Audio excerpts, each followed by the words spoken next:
Film की शुरुआत एक टीम के नॉर्थ कोरिया से एक डिफेक्टर को बचाने के लिए कोरियन डिमिलिटराइज्ड जोन में घुसने से होती है। रोड ब्लॉक थर्मल ग्लव्स की मदद से ड्यूक और फ्लिंट के साथ मिलकर परिधि की बाड़ तोड़ता है, जबकि बाकी टीम उन्हें कवर करती है। ड्यूक लाल रोशनी से डिफेक्टर को संकेत देता है, फिर रोड ब्लॉक के साथ मिलकर उन दो सैनिकों को खत्म करने आगे बढ़ता है जो उस ट्रक की तरफ आ रहे थे जहाँ डिफेक्टर छिपा था। रोड ब्लॉक देखता है कि फ्लिंट अकेले ही एक दुश्मन वॉच टावर पर हमला कर रहा है और माउस को आदेश देता है कि अगर वह ज्यादा परेशानी करे तो उसे गोली मार दे, लेकिन बाहर निकलते वक्त उन्हें पता चलता है कि फ्लिंट ने टावर पर कब्जा कर लिया है और उस पर GI जो का झंडा लहरा दिया है। बाद में टीम एक बार में जश्न मनाती है और रोड ब्लॉक मजाक में फ्लिंट का सिर पानी में डुबो देता है क्योंकि उसने प्लान से हटकर काम किया था। फिर पता चलता है कि ड्यूक अब टीम का नया नेता है जो युद्ध के बाद फ्लिंट, रोड ब्लॉक, लेडी जे और स्नेक आइज की अगुवाई कर रहा है, जबकि उनके दुश्मन कोबरा कमांडर और डेस्ट्रो हिरासत में है। उनके साथी स्टॉर्म शैडो और जार्टन अभी भी फरार हैं। दूसरी तरफ स्टॉर्म शैडो की चचेरी बहन जिंक्स की उसके अंधे मास्टर द्वारा जो ट्रायल लिया जाता है उसमें उसे अपनी रक्षा ब्लाइंडफोल्ड पहने स्नेक आइज के खिलाफ करनी पड़ती है। वह दो तलवारों के साथ डोजो में उसका पीछा करती है, उसकी हथेली पर वार करती है, लेकिन स्नेक आइज खून की एक बूंद को भटकाने के लिए इस्तेमाल करके उसे चकमा दे देता है और उसके सिर से एक बाल खींचकर उसे हरा देता है। जिंक्स गुस्से में वहां से चली जाती है, जबकि उसका मास्टर स्नेक आइजेस को आने वाले हमले की अफवाहों की जांच करने भेजता है। घर वापस ड्यूक और रोड ब्लॉक खबरों से पता लगाते हैं कि पाकिस्तान में राष्ट्रपति की हत्या के बाद गृह युद्ध भड़क उठा है। व्हाइट हाउस में कैबिनेट पाकिस्तान के परमाणु हथियार वापस हासिल करने के लिए सैन्य हस्तक्षेप की अनुमति देती है। जोस को बम निष्क्रिय करने की जिम्मेदारी दी जाती है। ड्यूक टीम को ब्रीफ करता है और जमीनी हमले की कमान रोड ब्लॉक को सौंपता है, जबकि फ्लिंट और जे उसका साथ देते हैं। वे दुश्मन के अड्डे पर उतरते हैं और दर्जनों हमलावरों से लड़ते हुए आगे बढ़ते हैं। भारी गोलीबारी के बीच ड्यूक उन सैनिकों के करीब पहुंचता है जो परमाणु बम को ले जा रहे थे और फिर जे और फ्लिंट उसकी मदद करते हैं। आखिरकार वे हथियार सुरक्षित कर लेते हैं और उसे कैंप में वापस ले आते हैं। ड्यूक ने कैबिनेट को कामयाबी की जानकारी दी, जिससे जश्न शुरू हो गया और निकासी अभियान भी शुरू हो गया। फिर वह और रोड ब्लॉक एक शूटिंग प्रतियोगिता में उतरते हैं जहां दांव रोड ब्लॉक की प्रमोशन पर लगा था। रोड ब्लॉक ड्यूक का ध्यान भटकाकर उसे निशाना चूकवा देता है और फिर मिनीगन से लक्ष्य को भून डालता है। व्हाइट हाउस में राष्ट्रपति अपने बॉडीगार्ड के साथ एक शेड में जाता है, लेकिन वहाँ वह बॉडीगार्ड असल में जार्टन निकलता है जो नैनोमाइट तकनीक की मदद से उसका भेष बदले हुए था। असली राष्ट्रपति को कैद कर रखा गया है। जार्टन पुष्टि करता है कि उसने जोज को खत्म कराने की योजना बना ली है। फिर कोबरा कमांडर और डेस्ट्रो की लोकेशन मांगता है, लेकिन राष्ट्रपति बताने से इनकार कर देता है। कैंप में वापस जोज निकासी की तैयारी कर रहे होते हैं जब उनका हेलीकॉप्टर आता है और उल्टा उन पर ही गोलियां बरसाने लगता है। फ्लिंट पर एक मिसाइल धमाका होता है और वह गिर जाता है। ड्यूक अपनी जान जोखिम में डालकर उसे कवर तक घसीटता है। फिर ड्यूक फ्लिंट को एक और हमले से बचाता है, लेकिन उसी विस्फोट में उसकी मौत हो जाती है। बाकी पूरी टीम मारी जाती है। लेडी जे, फ्लिंट और रोड ब्लॉक पास के एक कुएं में कूदकर पहचान से बचते हैं और पानी के अंदर सांस रोके रहते हैं। व्हाइट हाउस में जार्टन एक प्रेस कॉन्फ्रेंस करता है और झूठा दावा करता है कि जोज बेकाबू हो गए हैं। स्नेक आइज ने पाकिस्तान के राष्ट्रपति की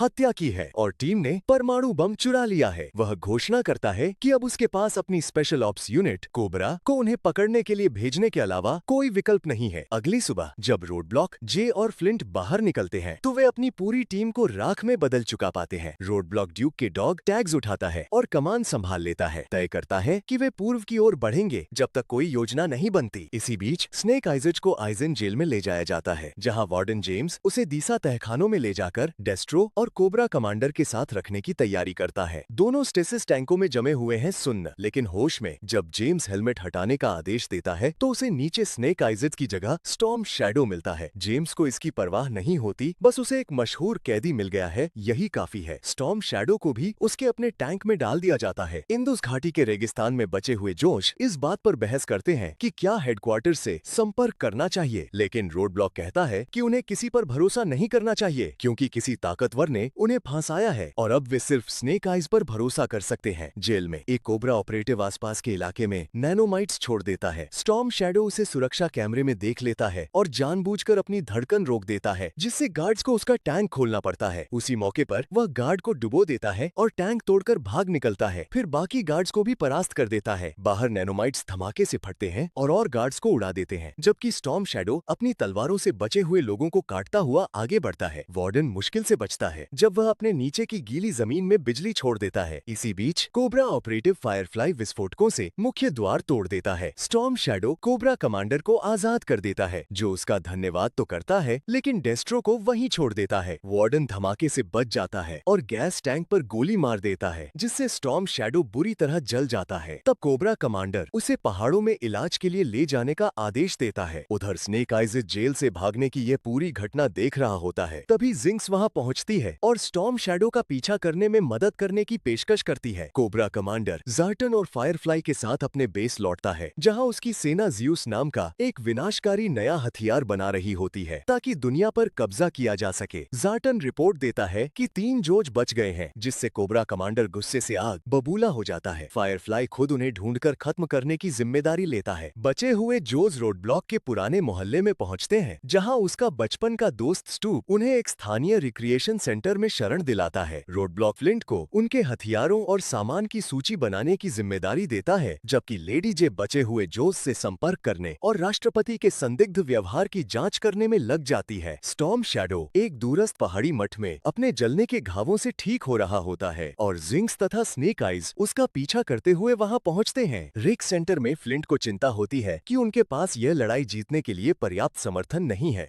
लेकिन रोड ब्लॉक उसे बताता है कि कैसे वह एक परेशान और तंग किए गए बच्चे से बदलकर जो टीम में शामिल हुआ। लेडी जे राष्ट्रपति की बोली और हाव भाव में अजीब बदलाव देखती है और उसे शक होता है कि वह असली नहीं है। रोड ब्लॉक उन्हें जनरल कोल्टन के पास ले जाता है, जो पहला जो था और जिस पर वे भरोसा कर सकते थे। यद्यपि कोल्टन अभी भी उस इम्पोस्टर वाली बात पर पूरी तरह नहीं मानता, फिर भी वह मदद करता है और उन्हें चीफ ऑफ स्टाफ के नियमित पोकर गेम तथा उसकी कमजोरियों की तरफ इशारा करता है। उस रात लेडी जे पोकर गेम के बाद चीफ ऑफ स्टाफ को फंसाकर बहकाती है और उसे कार में ले आती है, जहां जोज उससे जानकारी उगलवाते हैं और मजबूर करते हैं कि वह उनके लिए एक कॉल करे। मठ में स्नेक आइजेस और जिंक्स ठीक उसी समय पहुंचते हैं जब ठीक हो चुका स्टॉर्म शैडो वहां से निकलने की तैयारी कर रहा होता है। एक गार्ड को फेंका हुआ देखकर वह स्नेक आइजेस के सामने आ जाता है। फिर वह शूरिकेन से हमला करता है और दोनों के बीच एक खतरनाक बेरहम हाथापाई शुरू हो जाती है। उधर जिंक्स उस महिला से भिड़ जाती है जिसने स्टॉर्म शैडो का इलाज किया था और उसे बेहोश कर देती है। स्टॉर्म शैडो और स्नेक आइज की लड़ाई पहाड़ी किनारे तक पहुंचती है, जहां स्टॉर्म शैडो भारी पड़ने लगता है, लेकिन तभी जिंक्स गैस डिवाइस से उसे बेहोश कर देती है। वे उसे एक बॉडी बैग में डाल देते हैं। तभी अचानक दुश्मन सैनिक उन्हें घेर लेते हैं। मजबूर होकर स्नेक आइज बॉडी बैग को पहाड़ से नीचे जिपलाइन से भेज देता है, जबकि वह और जिंक्स खुद रस्सियों के सहारे नीचे उतरते हैं। गार्ड्स उनका पीछा करते हुए उसी लाइन पर आ जाते हैं। फिर दोनों दीवारों पर चलते हुए तलवारबाजी करते हैं और उन्हें रोकने की कोशिश करते हैं। आखिरकार वे दुश्मनों को एक ग्लेशियर किनारे पर ले जाते हैं, जहां स्नेक आइजेड एक हिस्सा ढीला कर देता है। इसके बाद भयंकर हिमस्खलन होता है और सारे दुश्मन बह जाते हैं। वह और बॉडी बैग किसी तरह चमत्कारिक रूप से बच जाते हैं। इसी बीच लेडी जे एक रिपोर्टर का भेष बनाकर एक राष्ट्रपति कार्यक्रम में घुसती है और बाहर खड़े रोड ब्लॉक और फ्लिंट को संकेत देती है। अंदर वह ज़ार्टन का ध्यान अपनी ओर खींचती है, जबकि उसका बॉडीगार्ड उसकी चेहरे की पहचान स्कैन करना शुरू कर देता है। ज़ार्टन उसे डांस के लिए बुलाता है, लेकिन वह मना कर देती है और उसके जैकेट से एक बाल उठाकर उसका डीएनए स्कैन कर लेती है। इसी से उसकी पहचान पक्की हो जाती है और तभी उसका बॉडीगार्ड भी उसे जो मेंबर के रूप में पहचान लेता है। वह तुरंत वहां से निकल जाती है, इससे पहले कि और लोग पहुंचे। रोड ब्लॉक को ड्यूक की मौत का बदला लेने का मौका मिल जाता है और वो ज़ार्टन को मारने झपटता है, लेकिन फायरफ्लाई के नैनोमाइट्स उसे ज़ार्टन से हटाकर फायरफ्लाई से ही लड़ने पर मजबूर कर देते हैं। दोनों में मारपीट होती है और कुछ देर के लिए रोड ब्लॉक भारी पड़ जाता है, लेकिन फायरफ्लाई लोहे की एक रॉड उठा लेता है और उसे बुरी तरह पीट देता है। जब वह उसे खत्म करने वाला ही होता है, तभी जे और फ्लिंट अपनी कार से उसे टक्कर मार देते हैं। फिर भी फायरफ्लाई मोटरसाइकिल पर भाग निकलता है। इसी बीच स्टॉर्म शैडो को उस तलवार से फांसी देने की तैयारी होती है, जिससे उसने कथित तौर पर अपने बचपन के डोजो मास्टर की हत्या की थी, लेकिन वह सबूत देकर अपनी बेगुनाही साबित कर देता है कि वह तलवार नकली है, यह समझकर कि उसे फंसाया गया था। वह जोड़ता है कि असली चाल ज़ार्टन ने चली थी, जो उसके नए मास्टर का भेष धरकर रिक्रिएशन सेंटर में मौजूद था। फ्लिंट रोड ब्लॉक को ज़ार्टन पर किए गए उसके लापरवाह हमले के लिए डांटता है, लेकिन रोड ब्लॉक पीछे हटने से इनकार कर देता है। तब लेडी जे अपनी कहानी साझा करती है। वह सेना में इसलिए शामिल हुई थी ताकि अपनी अपने तिरस्कारपूर्ण पिता को गलत साबित कर सके, लेकिन उससे पहले ही उसके पिता का निधन हो गया और वह उन्हें पीछे छोड़कर रैंक में आगे निकल भी नहीं पाई। व्हाइट हाउस में कोबरा कमांडर राष्ट्रपति के रेटिनल स्कैन का इस्तेमाल करके अमेरिका के परमाणु हथियारों पर नियंत्रण हासिल कर लेता है। रिक सेंटर में जॉर्ज ये जोड़ते हैं कि कोबरा की योजना में निश्चित रूप से न्यूक्स शामिल होंगे, क्योंकि जार्टन परमाणु शक्तियों का एक शिखर सम्मेलन आयोजित करवा रहा है। तभी जिंक्स, स्नेक आइज़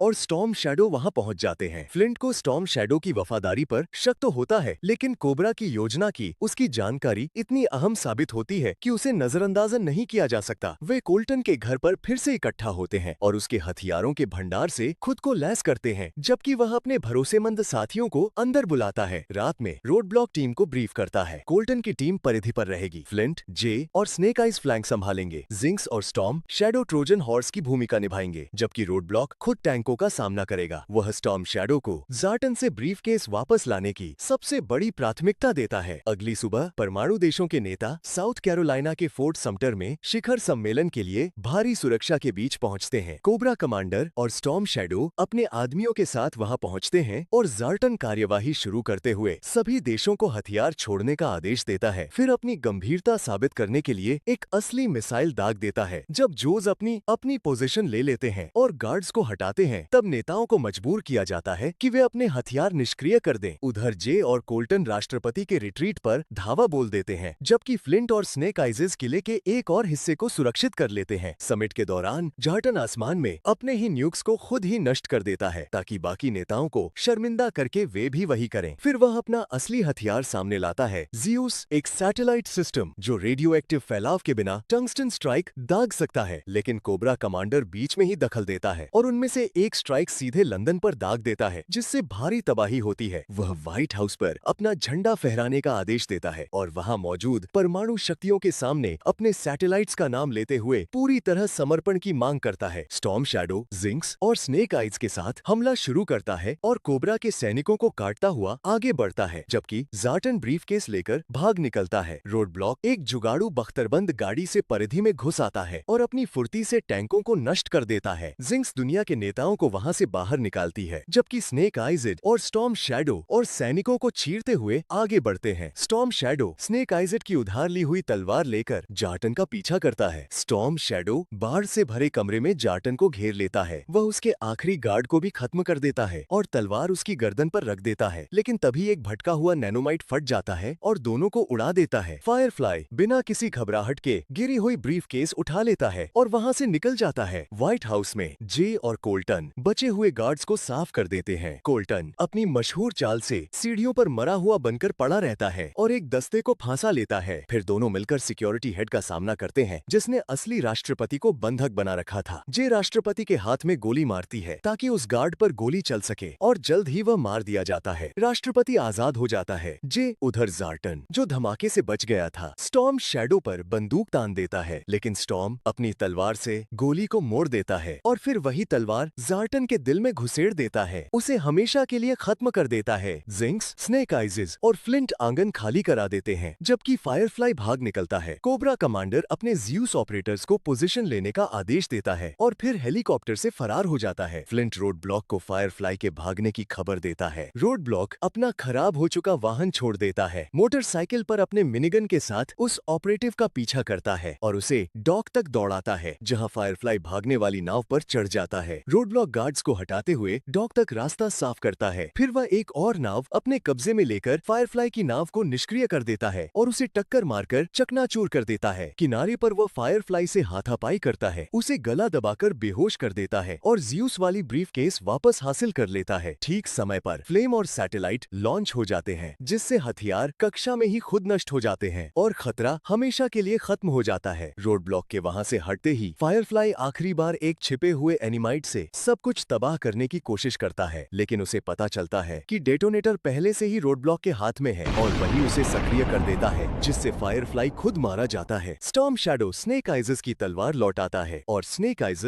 उसे जिंक्स को सौंप देता है, जो जोज में औपचारिक रूप से स्वीकार किए जाने का संकेत है। बचे हुए जोज को उनके बलिदान के लिए राष्ट्रपति पदक देता है। जिंक्स को आधिकारिक रूप से टीम में शामिल कर लिया जाता है।